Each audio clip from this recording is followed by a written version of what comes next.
Hello viewers, welcome to my channel Pharmacypedia. In this video, we are going to study a topic from the packaging and labeling, that is about the corrugated fiber board materials.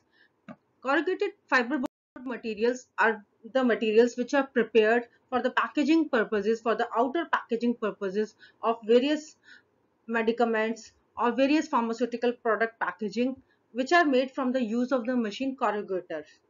So they are basically composed of one or more fluted paper.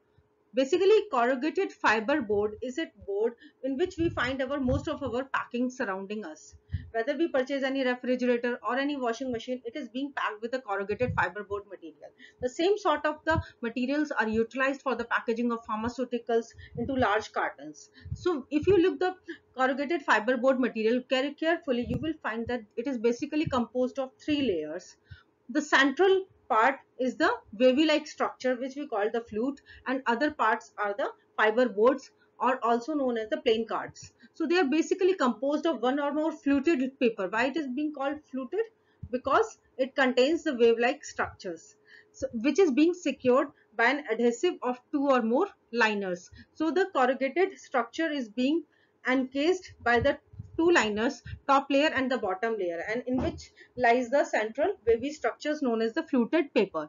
Now this corrugated fiber board can be further specified by the construction type. It may be single wall or double wall or like triple wall. So depending on the type of the characteristics desired into the final packaging, depending on the type of the strength which is being required for the packaging, they may be taken like double layer corrugated fiber board material or like triple layer corrugated fiber board material. So when we talk about its weightage, it is being expressed in terms of the grammage, grams per square meter. So they have a particular specification depending on the type of the single wall or double wall or triple wall, and depending on the type of the strength. So the heavier the grammage is, it is carrying more strength, it can bear the more strength. So they are being, the specifications are being accorded by the two institutions. First is the Technical Association of the Pulp and Paper Industries, and another one by the American Society for Testing and Material Test Methods. So the first association provides you the specifications. Basically these cardboard materials are derived from the trees, from plant sources, or from the agricultural waste sources, or like even recycled sources are there. So if we compare the corrugated versus the cardboard material, so corrugated material, as I have told earlier, contains a flute-like structure in between. So basically it is made up of three or more layers of the liner board with a corrugated inner medium that is referred to as the fluting part, whereby the cardboard is just compressed into a strength using the direct compression. So it does not contain any flute-like or wavy structure in between. So you can easily discriminate between the corrugated board and cardboard by seeing that wavy structure, that fluting is present only in the corrugated board and it is not there in the cardboard material. Then other differences may like be, it has the multiple flute sizes and multiple strength, whereby the when we talk about the cardboard, it has different finishes and different grades. So you can understand the corrugator machine here. This is the wavy structure known as the fluting part. So it is being composed of the two liners. It is being, this wavy part is encased in one of the liner part, and the another liner part is being glued out to make it a strength material. So simply it is one layer, another layer, and in between lies your wavy structure. This wavy structure is the floating part, and these both are the liners. They are being sticked upon by the glues. So this is you can see this is the single wall type of the corrugated material. If it has the double wall, then you will see two types of the single wall attached together, and in triple layer you will see that both of them attached together. So when we talk about the components of the corrugated material, again as I've told, this is the fluting part, and another one is the two liner part. When we talk about the types of the paper which is being used for the construction of these corrugated board, it may again be the virgin material, which is known as the fresh material derived from the various agricultural raw material like rusk, husk, bamboos, etc. Or it may also be derived from the recycled packaging material.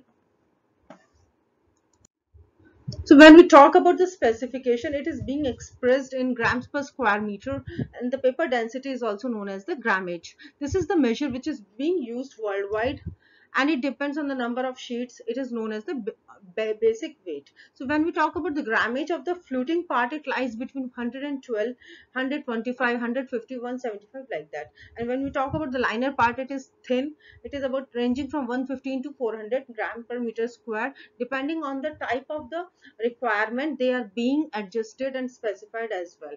So heavier is the material, it can bear have the more tolerance, more strength, and henceforth can have more load, can carry more load. So this is about the construction of the corrugated material. Now once they have been constructed, they are being tested enough, and these are the various kinds of the tests which are being undertaken on the corrugated fiberboard material. For example, the moisture determination. This is one of the most important parameter to be determined in case of corrugated fiberboards, because they are being made up of paper, they are being made up of waste material, so they are highly prone for the moisture.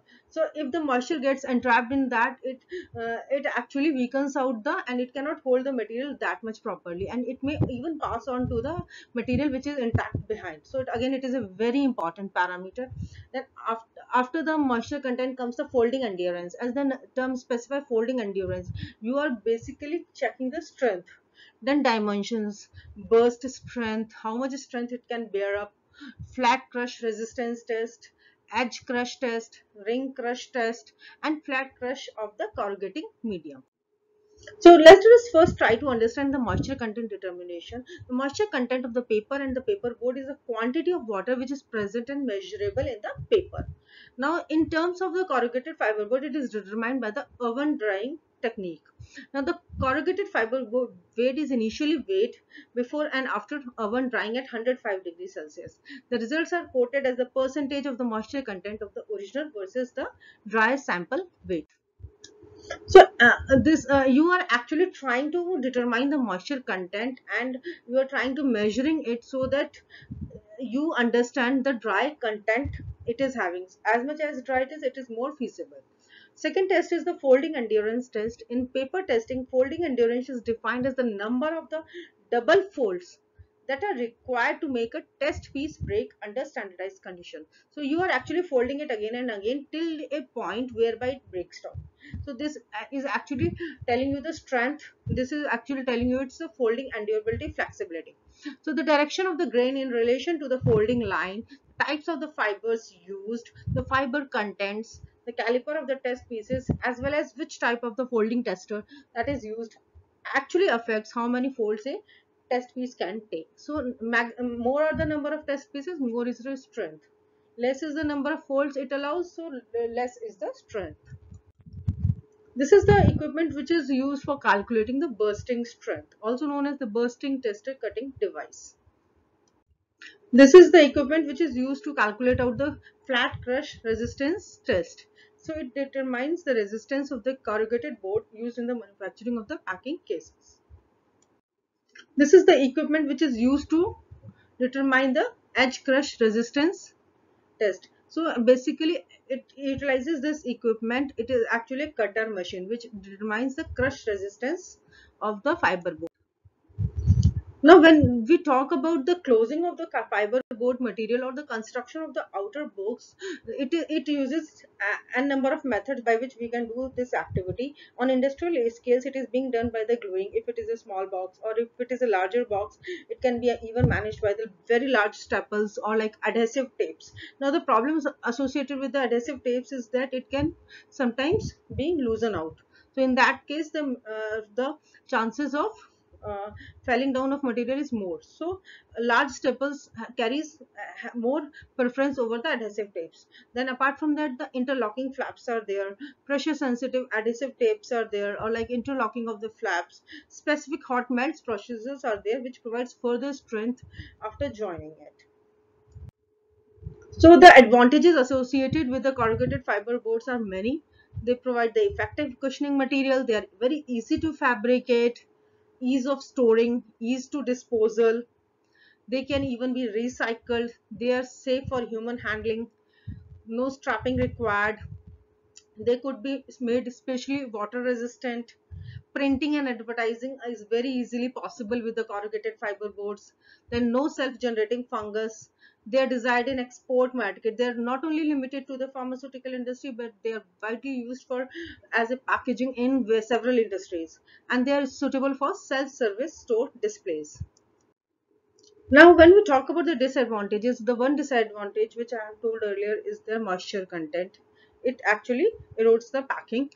Other type of the disadvantage associated are delamination of the layer. The layers get separated apart, or the use of unspecified adhesive or waterproofing agent, or the supply of the moist and damp material when in hurry. Actually, they need time to be dried out, and if that sufficient time period is not being taken care of, then chances are there that it may even be moist and carry the damp material, or sometimes even improper warehousing are there, or the base craft paper is not of the desired strength or specification.